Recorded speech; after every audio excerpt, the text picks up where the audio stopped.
Olá, meus amigos e minhas amigas. Entre os assuntos sobre os quais falaremos hoje, temos 96 drones e 3 mísseis rasgando o céu da Ucrânia logo após o fim do questionável cessar-fogo de Páscoa. Enquanto isso, generais perdem noites de sono depois que alguém descobre um segundo grupo no signo com possíveis segredos sensíveis, que está deixando esses generais de cabelo em pé, demissões pipocando e manchetes falando em total caos no coração do Pentágono. Enquanto Washington apaga incêndios, drones e mísseis voam no Mar Vermelho, e o bombardeio americano no Iêmen deixa mais mortos. Esses são apenas alguns dos assuntos sobre os quais falaremos hoje, tá? Bom, gente, mal acabou, se é que chegou a começar a tal trégua de Páscoa, a Rússia lançou mísseis e drones contra várias regiões da Ucrânia. Kiev e a parte leste do país acordaram com o barulho dos alarmes e explosões. Segundo informações de Kiev, os sistemas de defesa da Ucrânia conseguiram derrubar 42 drones russos e ainda desviaram outros 47 usando guerra eletrônica. Como já comentamos aqui, tanto a Ucrânia quanto a Rússia estão se acusando de ter quebrado a trégua, Cada um fala que o outro fez milhares de ataques durante esse cessar-fogo de Páscoa. O Kremlin já avisou no domingo que não ia prolongar a trégua, nem um minuto a mais.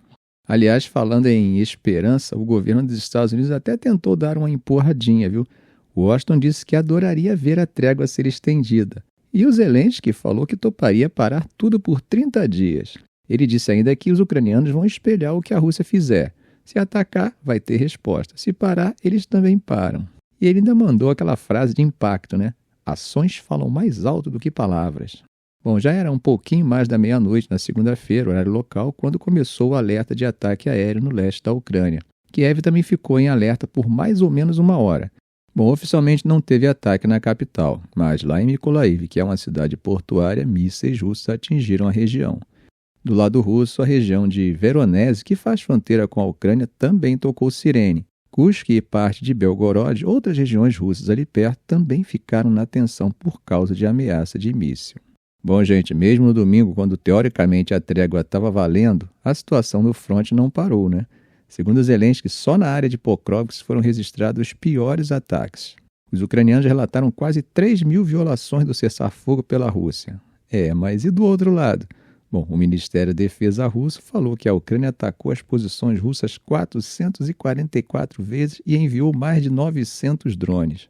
E aí, quem vocês acham que está mentindo, hein? Será que os dois? Ou os dois estão falando a verdade? Ou estão exagerando? Bom, sempre é bom deixar claro que essas informações dadas pelos dois lados não foram verificadas de forma independente, Logo, devemos receber com cautela.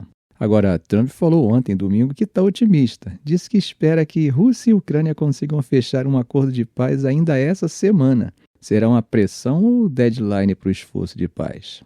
Bom, meus amigos, mas em meio a tudo isso, o Kremlin disse ontem que ficou satisfeito com a posição do governo Trump de descartar a entrada da Ucrânia na OTAN. Isso mesmo. A Rússia ouviu de Washington em vários níveis que a adesão da Ucrânia à aliança está fora de cogitação.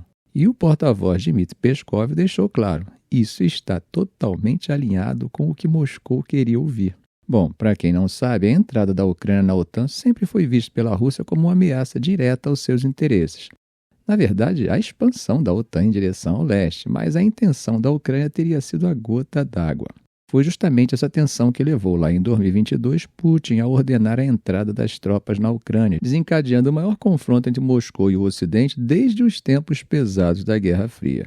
E o interesse é que, enquanto o Ocidente, com Biden, líderes europeus e o próprio governo ucraniano dizia que a Rússia queria fazer uma expansão de território ao estilo imperial antigo, Putin defendia que, na verdade, era uma resposta à humilhação que a Rússia sofreu depois do fim da União Soviética, especialmente com a expansão da OTAN em direção ao leste europeu. Aliás, gente, só para situar melhor, em 2008, na reunião da OTAN em Bucareste, ficou decidido que um dia Ucrânia e Geórgia entrariam para a aliança. E em 2019, a Ucrânia ainda foi lá e colocou na própria Constituição o objetivo de se juntar tanto à OTAN quanto à União Europeia.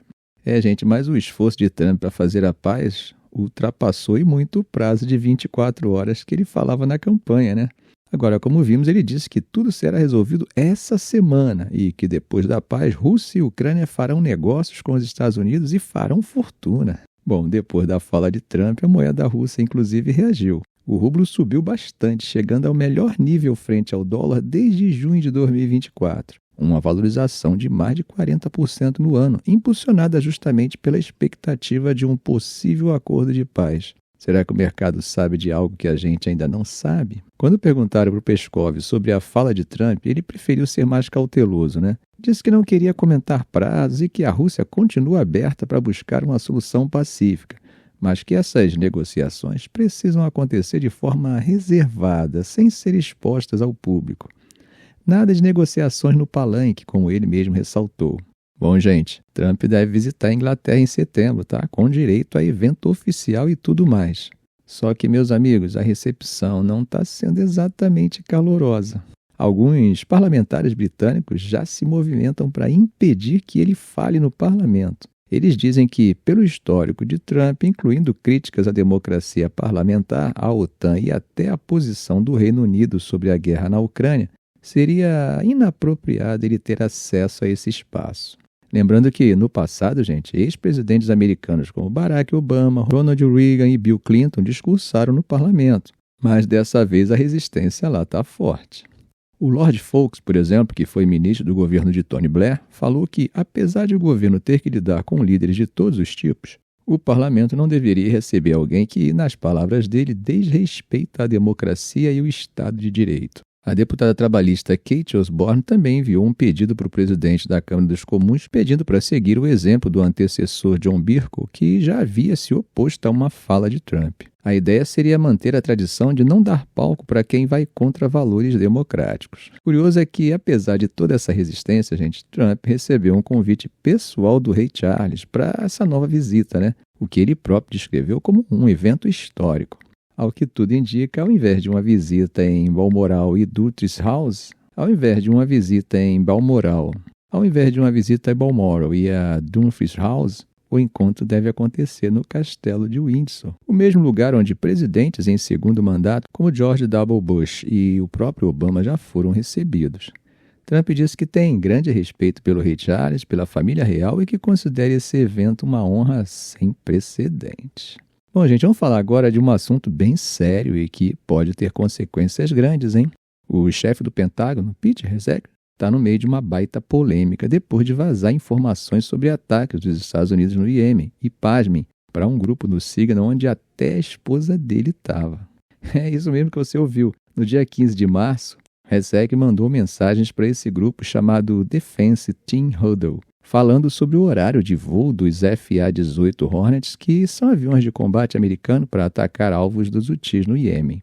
Só que a turma que estava nesse grupo é, no mínimo, curiosa. Além do irmão dele e do advogado pessoal, também estava a esposa, a Jennifer, que, aliás, não tem cargo nenhum no governo, tá? E aí vem aquela questão, por que esse pessoal precisava saber disso antes dos ataques? E para quem está chegando agora, essa história veio à tona depois que, na semana passada, outro grupo no Signal, também cheio de informações sensíveis, foi descoberto. Esse primeiro grupo foi revelado meio sem querer pelo editor da revista Atlantic, Jeffrey Goldberg, que acabou sendo adicionado por engano no grupo. Gente, antes de continuar, quero convidar vocês a se inscrever no canal, se não for inscrito, deixar um like e compartilhar o vídeo. Isso para fortalecer a nossa comunidade. Estamos rumo aos 100 mil inscritos e você faz parte disso. Bom, voltando, o governo está jurando de pés juntos que não tinha informação classificada nessas conversas, tá? Até ex-funcionários do Departamento de Defesa estão falando que isso aí coloca em risco quem está lá na linha de frente, realizando as operações. E não é por acaso, né? Porque apesar do Signal ter aquela segurança de ponta a ponta, basta um celular cair na mão errada ou alguém errado ser adicionado no grupo que já era informações sensíveis voando para todo lado.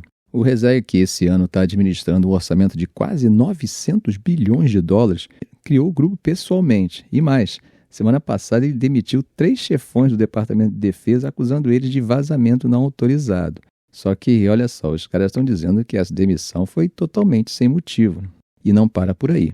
O John Elliott, que até a semana passada era porta-voz de alto escalão do Pentágono, escreveu um artigo detonando a situação. Ele disse que o departamento virou uma verdadeira zona, que está atrapalhando até o presidente. Agora, para dar aquela apimentada no drama, o atual porta-voz Sam Parmel entrou no X, o antigo Twitter, dizendo que a culpa disso tudo é da mídia que odeia o Trump, e reforçando a retórica de que não teve informação secreta vazada. Só para contextualizar, gente, esses ataques dos Estados Unidos no Iêmen começaram como resposta às ações dos Houthis contra navios no Mar Vermelho, né? Desde novembro de 2023, eles já atacaram dezenas de embarcações, afundaram 2 navios, sequestraram outro e ainda mataram 4 tripulantes. Os Houthis dizem que estão defendendo a população palestina dos ataques de Israel e a pressão contra o comércio internacional é a forma de eles atingirem Israel e seus apoiadores. Nós chegamos a comentar aqui no canal, tá? Essa semana, um ataque americano num terminal de petróleo no noroeste do Iêmen, segundo o Ministério da Saúde do Iêmen, resultou na morte de pelo menos 74 pessoas e feriu 171. E eles chamaram aquele acontecimento de crime de guerra. Mas aquele não foi o último, tá? Hoje chegam notícias de que os Estados Unidos fizeram mais um ataque contra o Iêmen, resultando na morte de 12 pessoas e ferimentos em outras 30. Esses ataques aconteceram na capital do Iêmen, Sanaá, e, segundo os Houthis, atingiram um mercado na região de Farrua, no distrito de Suub. Esse lugar já tinha sido bombardeado antes pelos americanos, tá? E dessa vez as imagens que circulavam mostravam carros destruídos, prédios estraçalhados e até crianças sendo carregadas sem vida. Na mesma madrugada, teve bombardeio em outras regiões também, Ahran, Rodeida, Marib e Saada. Tudo isso aconteceu num contexto em que os Estados Unidos e Irã voltaram a negociar em Roma sobre o programa nuclear iraniano. E o governo americano já tinha ligado as ações dos Houthis no Iêmen a esse movimento do Irã. Para quem não sabe, os Houthis são aliados do Irã e fazem parte do chamado Eixo da Resistência, que inclui vários grupos que batem de frente com Israel. Será que essas operações dos Estados Unidos têm realmente atingido seriamente os Houthis? É muito difícil saber a real dimensão dos estragos, porque o Comando Central dos Estados Unidos, o CENTCOM, não está divulgando detalhes das operações. Eles não dizem o que foi atingido nem quantos civis morreram. E do lado dos Houthis, o controle também é rígido. Eles também não deixam acesso livre para áreas atacadas e só divulgam o que interessa para eles. Então fica aquela situação. A gente sabe que está ruim, mas não consegue ter certeza do tamanho da tragédia. Aliás, gente, para quem não sabe, o CENTCOM é basicamente o braço militar dos Estados Unidos responsável por operações no Oriente Médio, tá? Eles organizam tudo, planejam, executam, mas só divulgam informações que sejam estrategicamente relevantes para seus objetivos. Bom, gente, falando de uma outra guerra, o Ministério do Comércio da China disse que Washington está abusando do uso de tarifas e, além disso, estaria pressionando outros países para que fechem acordos econômicos que prejudiquem Pequim. O Ministério afirmou que vai tomar contramedidas de maneira resoluta e recíproca contra qualquer país que tente se aproveitar da situação. Tudo isso veio à tona, gente, depois que a Bloomberg divulgou uma matéria dizendo que o governo de Trump estaria se preparando para exigir que países que pedirem redução ou isenção de tarifas dos Estados Unidos cortem também relações comerciais com a China, inclusive com ameaça de sanções financeiras. Veja o teor da declaração chinesa. Os Estados Unidos abusaram das tarifas sob a bandeira da chamada equivalência, enquanto forçam todos os parceiros a negociar tarifas recíprocas.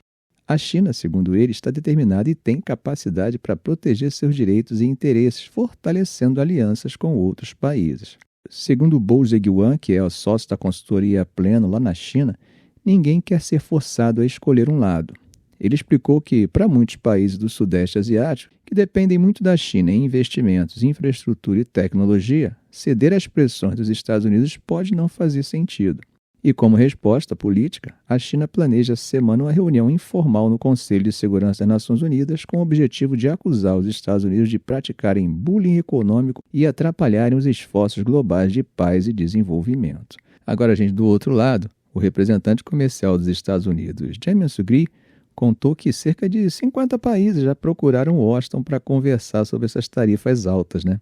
O Japão, por exemplo, estaria considerando aumentar as importações de soja e arroz americanos, enquanto a Indonésia quer comprar mais alimentos dos Estados Unidos e diminuir compras de outros países. A coisa está ficando séria, né? O medo de uma recessão global está aí forte e as políticas tarifárias de Trump têm bagunçado os mercados financeiros. As ações chinesas até subiram um pouquinho hoje, segunda-feira, mas no geral os investidores estão bem cautelosos. Na semana passada, Washington impôs taxas extras aos navios construídos pela China, tentando reduzir o domínio chinês na indústria naval. Além disso, continua tentando frear o avanço chinês no desenvolvimento de chips de inteligência artificial, aqueles que poderiam ter aplicação militar. Para vocês terem uma ideia, A gigante Nvidia anunciou que vai registrar um prejuízo de 5,5 bilhões de dólares só por conta dessas restrições. Enquanto isso, Xi Jinping visitou 3 países da região para reforçar laços e pedir que resistam ao que ele chamou de bullying unilateral. Numa mensagem publicada na mídia do Vietnã, Xi escreveu: "Não há vencedores em guerras comerciais e de tarifas." Bom, ele não citou diretamente os Estados Unidos, mas a indireta ficou bem clara, né? Ficamos por aqui. Se esse vídeo foi útil a você, faça um comentário, compartilhe em suas redes sociais, dê um like. E é claro, se ainda não for inscrito, inscreva-se no canal e ative o sininho para não perder os próximos vídeos. Ok, gente? Um grande abraço do professor Arão Alves.